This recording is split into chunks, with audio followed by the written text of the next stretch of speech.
TV bu meng tabiriba pumnamapu taramno okchari ngasi khudol tamjakadoribasi World Breastfeeding Week haina khoi maru oraba tanja asiku lawjaraga Dr. Sidhi unajaduna kanaraba wahi kya ama punna meng taminasi khudol tamjakadoribasi Dr. K.S. Ratan Kumar amadi Dr. Sam Kumar khudol tamjake ahan waktada Dr. khoi Tom TV ki maikai degi taramno okchari yam nungaise sir khoi Tom TV se Manipur ki first private satellite channel ni Tata Sky da 1973 42 country yengba phangbiri masida khoi gi viewers sing sida khoi gi breastfeeding gi matang sida kanaraba wahi khasitam thambina mai damakta aham nokta da nisingchiri aham ba wahangoina khoi sir ratan da thamjaning se breastfeeding khoi tawbosi khoi mama sida kadai fawba mama da macha gi natabida mama da breastfeeding tawragadi kadai fawba kanaba pige mama da haibisi matang da tungda magi hakchang da hakchel da kanaba se kadai fawba pibige haibisi thambi ai thamjaningi si mama oibi amana yamna natural oiba praktin pitorok bai tare ko natural pitorok pa magi angang da pitak naba khomlang si exclusively piban adagi mana prolong when a pita matam the mangonda help benefit yam lay but the head pok padagi yeng matam da angangi mama sina angang si angang khau dagi angang si thokram matungda uterus si contract over mathau tai aduna contract over dana maram moidana magi e thom ba kre mayam se koi contract over dana maram moidana thingi doi asigi kano si angang sina khomlang si mama gi breast dagi tawra singa kan si da hormone change na oxytocin thok pasina mara moidana magi kanogi magi uterus contract over aduga bleeding kuina ta hondaba sina ahamba benefit ni ena logjagani adugi matungda mana makhata na breastfeeding system ta satharagati family planning gi natural oiba method amoi mana mo property na singba na tragana tai methods ma family planning gi methods ma sina dana natural oiba masa matom dana ngang competap matom dana adum family planning gi method ama adum oijare adugi matung makhata na sum makhata na magi benefit health benefits sum yeng matam da ngang gi mama sina ngang si khomlang sum pitak patar gadi magi tung koina magi se breast cancer gi incidents adagi endometrial cancer ki incidents aduga ovarian cancer ki incidents handai haibagi study di akoi yam sauna lancet na phongdana 2002 gi 2002 gi studies sauna leire aduna adugi matakta muka breastfeeding si sum sang naina tawkiba matamda angang ga mama gi bonding me hangat pinna magi mental makeup magi koi mama si satisfaction magi empower to jaraga mana masa matom da empower to jaranga si feeding si magi control da magi mana matom da na pitak ni matam da pitak pangang haibagi self control self empowerment se asigi feel se yam sa choba magi self respect kadagi confidence on the boost over ano moi adugi matungda makhata long term da kan taw matam da se maya magi alertness angang di computer kan komlang pita ga angang do levina figure gi koi gi maintenance adagi magi kano mental makeup siam hai na tamsege mar thachana sar khoina asum taza bada adagi mayam hek akoi langgadra chunggadra haibadu ga hongdu di khangjade breastfeeding to matam da akoi gi POB singsna hek wakhan sida khoi figure se kai gadra haibagi wakhan je khanje ba masi se kadai phawdi langge chungge haibase masi ayamana mit ni akoina breastfeeding to raga figure sonda gni have is scientific proof on telite karmaina karma mechanism dagi figure se handa doino palloi doino haibagi kano se koi scientific proof on telite on the contrary breastfeeding si bazana to kan magi angang sina regularly breastfeeding to angang si maga psychologically yam nurture to ba yam bonding paraga sakki bisina ahoina dum figure maintain to the health way adugi matak muka breastfeeding si to gi magi awareness to mara moidana mana masa matomda se junk food chadaba carbonated drinks takaba I sing automatically thokse re man spices chadaba ase sing ba aduna calorie control da mating bangi aduga aduna mara moidana magi obesity bo bandai haina koina thambe yai aduga studies me amda scientific kano matalai the explanation kari kari gi da ngang kolam bitaga breast kan tok do figure follow do ne hoina dum phai aduna hojik ayama celebrities me amna openly public ta mokoi even parliament ta MP na breastfeeding tawriba si mokoi na yam toy doina uriba me am sini haibadi asina tai di breastfeeding ga figure ga si figure adverse kano sungde effect late haije basini Nigeria yam no haije sir koi doctor Sam Kumar da mulak chege koi gi breastfeeding to ba angang siga adi artificial feeding to ba angang sigi khena base angang sida kadai fawba mangjaba khena basi basi su kitang samna tapi simma mawai khong khotang piraga di angang shamna ro duni samna mamai khom se ding la thon se mayam yaure aduga mahik changla nab song yaude mamai khom de angang de direct pithak ki doidina kokta gi de gi khom chup de gi sing de la ka dum yaure aduna angang se dum na andre samna diarrhea tawroga na basi khoi si be chang si komchu pitak pangga saruk taramari hena kheni komchu pitak tun si be hele pneumonia na si be si su ko saruk ni paneli infection ataina na si be chang su ko saruk mari hele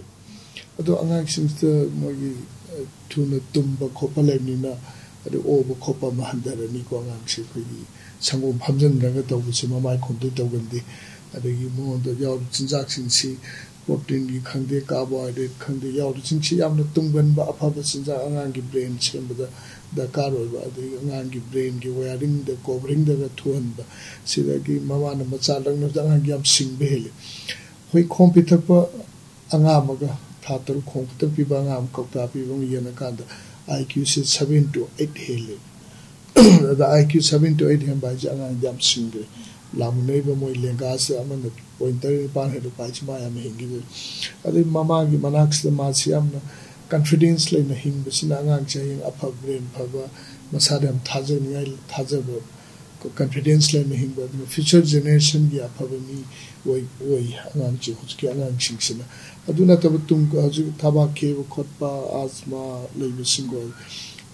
ate local na sing de khut hing exam ga si yam hele angang sing siga mamai khom thatre de aduga even ajik si cancer makhal khara bu adagi moisha hande ati maroina yamna noigan doini koktai thak siam noigan doini anoi be si artificial chi am noi doini aduna noire ga de hing noi ga mari laina di bp lairani diabetes heart attack me am de nam chingba brain hemorrhage thrombosis iga phun se loin tok doina je aduga khwaigi amaro no sa mama amsa nungsinaga yamna thajana hingba ma woire pasi sina ba ngang si hena phabu tungi future ga phabu oi samchana mamai khom si kana banga tun ado sir marak thachana ahogi mama sida ahogi khomlang se thokjada basu yaujari masi matang sida di kamai torga mama se khomlang se thon doino habegi ahogi hana ahogi cure to hongno basi kari kari ti to bini samna khom thok to bi mama ai se leiti se khoi chan iroi kwa pocha mi memel sa khom pi tak baji bini ado chan iroi to khom thok te haiti do hi hodong hami se tara ju poi manga ju pi mama loi pi the masa loi pe ana khoi mi bi se di wakhan khale wakhan gi amari leni khoi na oxytocin reflection amale masa gi hormone angang khaw chapsal li thon da hormone se sina mama khom ching ba kan sida khom jindagi brain the electrical enam thagale the brain gi makha hawai maru macha do na makhali pituitary sigi matung thang mana khandi hormone am khodak within seconds head khan ba bu thok to ni aduna moi si khom se lai charong dong lai bini summaga khom jinga khoi ba mapa se thador to na je ana nga saki sigi sima do na masina kang ban thong ka da macha nung si ba thokane na khallaba aduga macha gi masak manung khonjer se da thok to ni wara ba thok ren khala de hatu thok to adigi atopa mana sidai da ne khona hoji khom hoji thakpa se som na ma makhani matung ge khom jum chung doi ne macha gi pitu te ge mamang de hormone ma thadora ana ngasai mana wakhal sida ai khom thoktre hane khallaga di hata thoktre ada sida ma se nauring de wena ma se khangauba ma da ka hoi o khom je sumai thokpani ngasai gi khom thokpi physiology ha tare ko chingaga thokdoi ni thajara thokdoi chi ma leire ari mama se macha loi nungsi macha loi phani di khom pithai kana ba sing khani ari khoi doctor nurse na mu ama haira ni momonda bo imung manung mama pa na mu husband na maroi na ko support tawrani mane mu mama na mu support tawni doctor nurse na am na soina support tawradi khom je thokane ta sing khom thokdoi mama je khoi leiti na lo adu ngasagi mana thokane thajaba thuna pithakpa ate pithakba adu toin pithakpa sida thokdoi ni anu sidai ta khoina thokte na khoi da yam lai tha ni ge sura ka na khom thokte na ko adiki atopa mana nungdang sa angang sin mun humni mai sa nungdang yam ka kulli masagi ni nungde de to manungdang ka pasi angang hepok da ngai bu simai gi hanagi punung da lai ni ge haina ra banu on het ka pa di khom thoktre he na heda haiba adiki manim bok mabok sing sina su asangang ki mabuk than na kapi ne hai de mama sin o ai ji khom thoktre bore angang mabuk than dra bore si khan re de to thoktre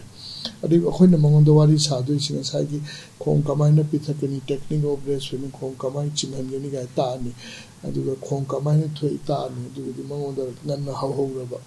adu ga mangon da hen be sing hen be chinja ga roi angang cha rum ba ga han da doi ni 7 to 8% ga han da doi ni ising di ga brown pe ka na khaza da yang li na le mo ji sin na doi ni ka chuwa ni ngai le te kapa hona ba ni kapi do ma gi angang du di kaim ta hai ba he bote mai nuai ta bang le kapini ma bu yin bi yu senabi hai ni smai na phen wari cha ho ro ate pi thak di khom se dum thoi ta seng na thok tai mama ai se leiti ade mayamna akoina mama hai thengna jabada angang mabuk thanba ngamde ade khom yam thokte khote haibegi mayam sum tajari aduna artificial se he men bi basu yaw jari ba adu artificial me laga dinga sagi product and reflection ama makai sumbudo adu la ro ke punga ma makai che hojik thakpadi gi thok toi ne ana product pin che mung la ro adu khoina chinghan be siam maru ta sengna masagi na ro ba puni gi ma masai tho ro adagi operation ni khande angang ko ko da len mai ni khande mayam chena wa bi mayam chena mangon da gi ma ge atopa wa khal gi mayam le bu che moi mayam china ma se humni gi masai thok te bu da dum atopa pi ra di thoi de ne aduna khoi nga sa gi support ram da ka oi masa khang ma da ka oi doctor nurse da ka oi imung manung mi loi da ka oi loi da khang de masai kapsa ni them di ro ka ri gi na ma yu bu khopra ka yeng ga khom dum pi tha ra de dum thoi si gi chi da supplement ki tum jiling ba da khoina message pi gi ba tam da khoina sang kumar no si hai bi gi khoina kumlang thakpagi dog poi bese ai sana aina ai gi kumlang si angang da kona dre na tragai gi kumlang thok dre na self top le gi bese sana chingna je gi bese sina kwai de na phataba kan business circle oi bese re dum self top sina gra di thok dre na thok dre khala to thok si gi si tok da na wi da koina factor amani le yam satina koina akoi gi society da akoi sida practice to ba se angang se pugla kanda hepolaga mam kanu da relatives na pe to ni ko se asuna yam poe ngang yam phajai yam saw bom poe ko yom sel laga pe to ni phajana cheng do ga adagi di angang si kra bai yam sing yam mam na yam sing mo madam ne madam se mana kap ko tum to ga di da mayam na company yam la me adu matam se di manung ni active boy mo se ada ayam matam da ko na to si pre-lactal feed da na pi hadi kana gumna glucose pi kana gumna ising level di kana gumna sambo pi bisum yaw kana gumna harni pi ba sigi part se prelactic feed device prelactic feed device na angang breastfeeding the fail when bagi so maram moy adu thakrani adu ngale ga di bottle half krani once bottle feeding the how ready angang the nipple confusion na mama gi kumlang si mama kumlang sing matam si ma kanna chingaga sak torga muka ma walk to duine ba angang sina kada angang sing ji di moi di sa ja yam thun thak to ga di tum khur ga de gi yam tum ma hokla thak pa si ge sa gal je pa me moi tal le ba moi ji thok dong ning de ba aduna mu makoina yam ching ba je tan dana bottle le tap tar ku du mu tha ga adu aina adu gi cycle je sakar di adu angang gi mai ko ching u ya roi ching draga di ngasai gi hormone sangom na bi hormone gi reflex me am prolactin semro ya de gi di sangom sa roi sangom sa de na mu thoroi de gi di quantity finally di ai kumlang laktre kum toktre ana ma sin hai le so da kan ne pil pitse satina ko ne to we de boy to we de ne bol pitting boy to we de photo lai wa phabam na hojiki kom tokting the pil pitsi khoi breastfeeding promotion alliance so ma kan na khoi 2000 de photo re ya bhandare manipur gi hojik yam phaji pungamai manung da khom pitha kai si india ga yana ka da yam wangi khoi si 61% le india di 50 ge le aduna thatru ka khom pitha se manipur gi sam wangi manipur se thatru wang je ko na manipur gi 73.9 le 72.9 je wang ga india gi di 60 ro 50 ho gi di ne marak thasana sar yam khangje ni se ko mama sina kari gumba fever na re ado angang je khumlang pithak pa ya ya de breastfeeding to ba ya de haibagi leibibra thode politi akoina exclusively fever na re kalasi fever lok thumgi fever na re kalasi ko ado lok thung di viral long no ba aduna adu long na doji kai de long na do no breast milk de suna na absolutely sunglai leitre ko long na ba maitre aduna akoina mama sina kai guma fever kitang na re kala fever ki hidak sarani hidak sar ga masa nuai ra kan du da makut phasan hamdo ni makut phasan hamdo kani phi no go sin gani aduga ngang kholang pi takadam ne aduna adudati magi viral disease long na bagi upper respiratory adi lok thong bagi ama harisi ama tawsi ko adum bad long na bagi chance to wa le leitre adi sam na resle da ina bo adiki khom si de den masai mama adun na de antibody na tara de white blood cell ahing maga yauri anga da direct changra ga anga no sungdo aduna mama da na re ba de rota virus ko da gi mahikai se mama khom de moja antibody changra ga white blood cell ngai se tin doroga chema changra angang du da I dom changhi on henang natu aduna fever to budadi contradiction te mayam long na riba fever to de ngang khona bi ta kanu wa sinum ke do tat khan da ke do gi bottle feeding to ni na tra du gi sanjam hele breastfeeding gi practice ka bi sans le aduna yari khai di fever to so contradiction ni na te to bi da man na magadin bi bi ga ni hidak sar ga de gi ta komlang ta kain yok de mai to mayam ne kan bi be mai fever gi mai to komlang de salam mani na aduma kaisu kai mai te pitak pigadam ne unless yam kana fever ne yam kana na mana hot ka ngam dre ko tre hai go kadi that is different operation taro pi thai si oh sir adai mar ta chana sir khoi angang sina karingba nar e khole haibagi angang sina nar pu matam da mama na sabata chinjak ta angang se nari aduna mama na du cha ganu hai cha ganu adigi mayam ma khara su lainari ba masi sumbibra sigi sisu mit ni sisu akoina sum thokadam ni mama na khoi normally khoi maitai da harga normally sabu pi me sari se adigi hen ba dum sai ba maitai da khoina haidi normally angang na mana hawai ba adigi mahi sangom adigi yerum mahi manai sajari ba fruits adigi vegetable percent sari se absolutely can change so we do them angang dum na ne class mayam na sidla ya jaundice to re ai yellow sa ya anxiety ko de absolutely mari lekti mari lene de mana angang nesar sina asuki mati breast milk ya asuki phajana semi madudi series the toxin kari mayam se amata yahon bagi kan leitre ba aduga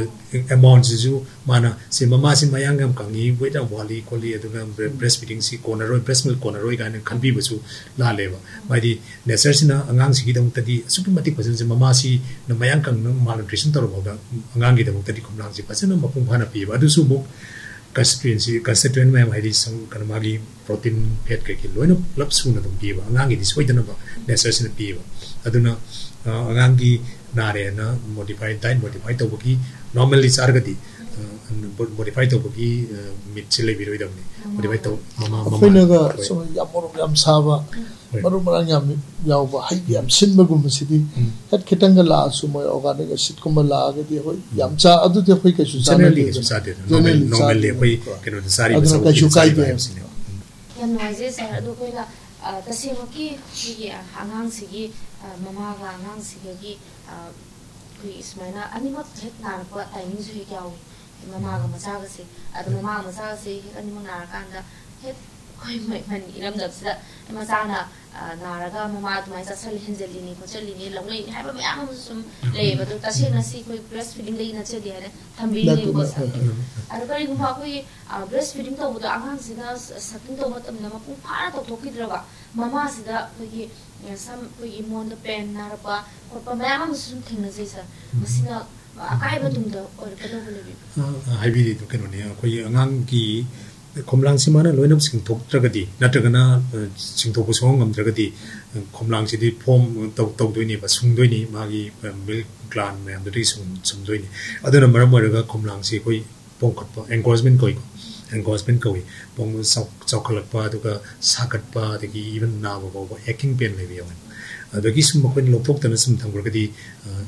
ꯏꯟꯐꯦꯛꯁꯟꯐꯧ ꯇꯧꯋꯤ ꯃꯥꯁꯇꯥꯏꯇꯤꯁ ꯇꯧꯕ ꯌꯥꯏꯑꯕ ꯑꯗꯨꯅ ꯑꯩꯈꯣꯏꯅ ꯁꯨꯃꯥꯏꯅ ꯇꯧꯕꯁꯤ ꯇꯧꯕꯤꯒꯗꯕꯁꯤ ꯑꯉꯥꯡꯁꯤꯅ ꯀꯔꯤꯒꯨꯝꯕ ꯌꯥꯝ ꯄꯤꯛꯑꯦ ꯑꯩꯈꯣꯏ ꯍꯧꯖꯤꯛ ꯃꯃꯥ ꯑꯃ 1.2 kg ꯄꯣꯛꯑꯒ ꯑꯉꯥꯡ ꯑꯃ ꯉꯥꯏꯔꯤꯕꯅꯦꯕ ꯑꯩꯈꯣꯏꯅ ꯇꯧꯕꯁꯤ ꯃꯥꯒꯤ ꯈꯣꯝꯂꯥꯡꯁꯤ ꯃꯃꯥꯗꯨ ꯑꯉꯥꯡꯗꯨ ꯎꯕ ꯃꯇꯝꯗꯨꯗ ꯈꯣꯝꯂꯥꯡꯁꯤ ꯑꯗꯨꯝ ꯐꯣꯝ ꯇꯧꯕꯒꯤ ꯏꯖꯦꯛ ꯇꯧꯔꯛꯄꯒꯤ ꯊꯣꯛꯂꯛꯄꯒꯤ ꯂꯩꯌꯦꯕ ꯑꯗꯨꯅ ꯃꯥꯗꯤ ꯐꯖꯅ ꯐꯣꯝ ꯇꯧꯋꯦꯕ ꯑꯗꯨ ꯊꯛꯄꯗꯤ ꯉꯝꯗꯦꯕ ꯊꯛꯄꯗꯤ ꯉꯝꯗꯦ ꯑꯉꯥꯡꯗꯨꯗꯤ 1.2 kgꯅꯤꯅ ꯃꯥꯅ ꯂꯨꯝꯃꯤꯕꯗꯨꯗꯤ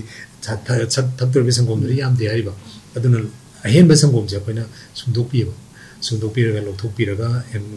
ꯕ꯭ꯔꯦꯁꯁꯤ ꯑꯦꯝꯇꯤ ꯑꯣꯏꯅ ꯊꯝꯕꯤꯔꯀꯥꯟꯗ ꯑꯗꯨꯅ ꯃꯥꯒꯤ ꯑꯦꯡꯒꯣꯖꯃꯦꯟꯒꯤ ꯆꯥꯟꯁ ꯍꯟꯊꯔꯦ ꯑꯗꯨꯒ ꯅꯥꯕꯒꯤ ꯑꯗꯒꯤ ꯆꯤꯛꯄꯒꯤ ꯆꯥꯟꯁꯁꯨ ꯍꯟꯊꯩꯑꯕ ꯑꯗꯨꯒ ꯑꯉꯥꯡ ꯑꯍꯦꯟꯕ ꯁꯪꯒꯣꯝꯗꯣ ꯑꯩꯈꯣই ꯗꯤꯁꯀꯥꯔꯗ ꯇꯧꯕꯤꯕ ꯌꯥꯏ ꯑꯗꯨꯒ ꯁ꯭ꯇꯣꯔ ꯇꯧꯕꯤꯕꯁꯨ ꯌꯥꯏ ꯅꯠꯇ꯭ꯔꯒꯅ ꯑꯉꯥꯡꯗꯨꯗ ꯄꯤꯔ ꯃꯇꯨꯡꯗ ꯂꯦꯝꯕꯗ ꯁ꯭ꯇꯣꯔ ꯇꯧꯕꯤꯔꯒ ꯍꯣꯔꯦꯟ ꯑꯗꯨꯝ ꯄꯤꯕ ꯌꯥꯏ ꯑꯗꯨꯒ ꯍꯧꯖꯤꯛꯀꯤ ꯀꯩꯅꯣꯁꯤꯗꯤ ꯑꯩꯈꯣꯏꯅ ꯑꯗꯨꯃꯥꯏꯅ ꯃꯦꯅꯨꯋꯦꯂꯤ ꯁꯨꯝꯗꯣꯛꯄꯤꯒꯗꯕꯅꯤ ꯑꯗꯨꯒ ꯑꯗꯨꯝ ꯂꯥꯏꯅ ꯑꯗꯨꯝ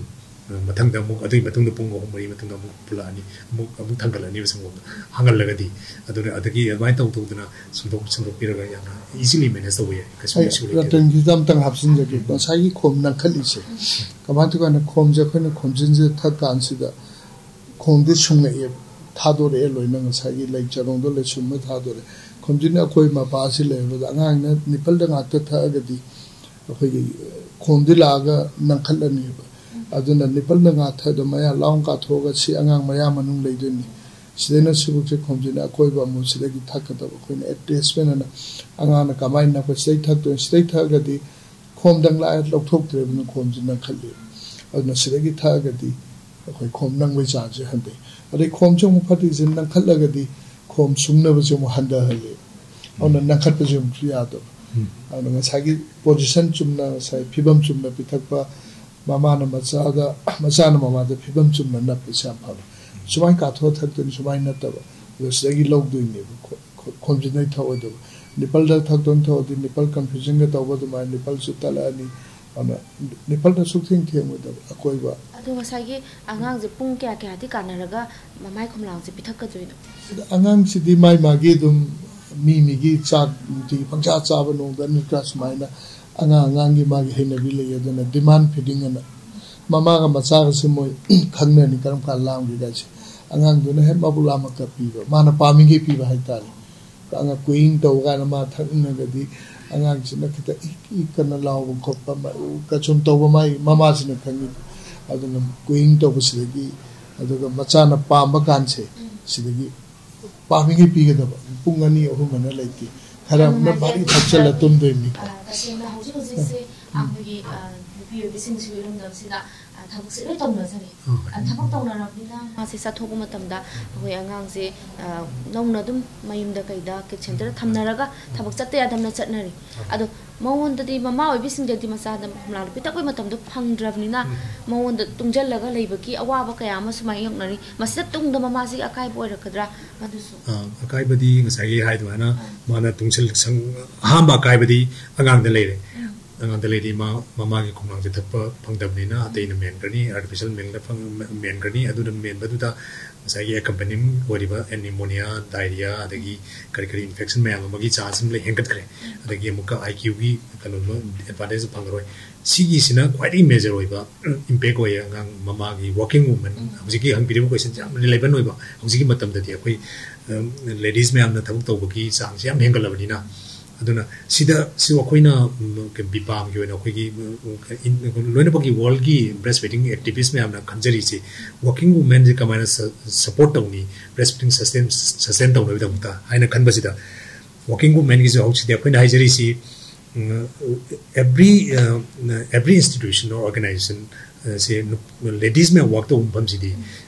mafam am thambiro aduda mafamduda angang du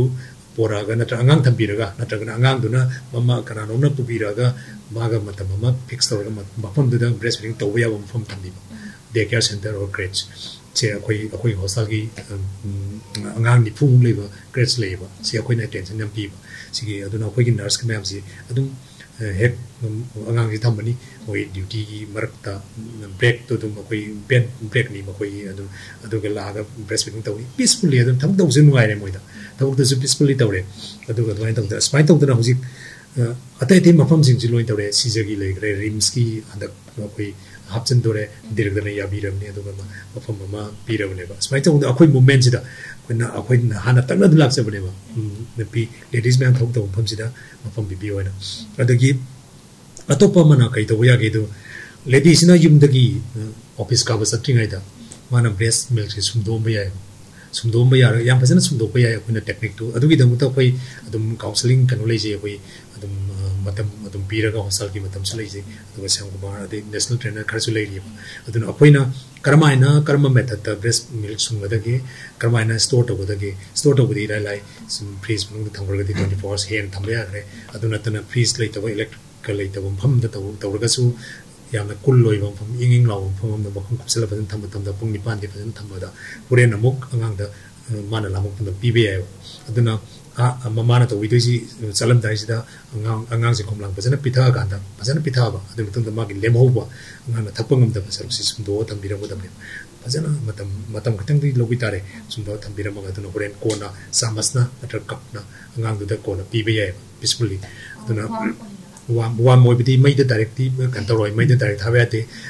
water bath थंबे बॉडी टेंपरेचर यौनबा कोई टिन की कनो कोई टेंपरेचर यौनबा वाटर बाथ या मेंगना यामना जस्ट मा थपगी थपंगम नबदुगी दन थंबीबा मैद थाबदि याते प्रोटीन टू डिस्ट्रॉय तौनी ब्रेस्ट मिल्क तदी लिविंग सेल याविदो मागी इम्यूनोग्लोबुलिन यावी प्रोटीन मयाम करी यावरी मयामसी मैद फुल्लगदी डैमेज तौनी संगोम दिले होनी बट प्रोटीन दिले होनी बट हजिकी लिविंग सेल्स में प्रोटेक्टिव फैक्टर में यावरिसे डैमेज होगिनी बदुना कोई अदुदी मैद थाति अदुगा दबाइ तरो या बजाना थ पिदक पया वेरी सक्सेसफुल याम सुंदो पया अदुना बॉटल फीडिंग हाइबसी थबक तरो बाउदा बॉटल फीडिंग हाइजे सुंतोम तौदो मियाम ले हजिक मियाम ले फॉलो टाइम ले कोई सी प्रॉब्लम से मैम सु कोई मायोक नजरिनी वाजरिनी होय अन हजिकती था तरुक सुति पीरे दला सुति सु पीरे तरुक सिदा अमुक लाइव थीना गवर्नमेंट सेक्टर दे पीरे स्कूल प्राइवेट स्कूल गुम्बा सिदा अमुक फजम पीबी दे प्राइवेट होप साखर डॉक्टर की दे पीरे खरम दि पीदे अदे अतोपा सिग्ना तबम ताला चाबा कामु हमसु लैरि मोइ दमुक सुति पीबी दबा सुमा मयाम सिना गवर्नमेंट की वदि मोइ सुमा सुति पियो न दे हाइरबनी था तरुक से तो हजिक से फॉलो तौदरी एक तौरगदी थबक सुबी ममा हिंसिसु मोइ था तरुक से सुति तुम प्राइवेट रु पी के दम ने अनो डायरेक्ट तुम टेंको तगे रूम टेंपरेचर दे कोइ सिंग थे इसिंगा फुला तुम टेंको ते डायरेक्ट पी गसु यार याम नोइजे सर अखोइगे अरोइ बोइना अखोइ टॉम टीवी बु यंगबिरिबा बियर सिंगदा अखोइ अवेयरनेस ओइजनबा वाहि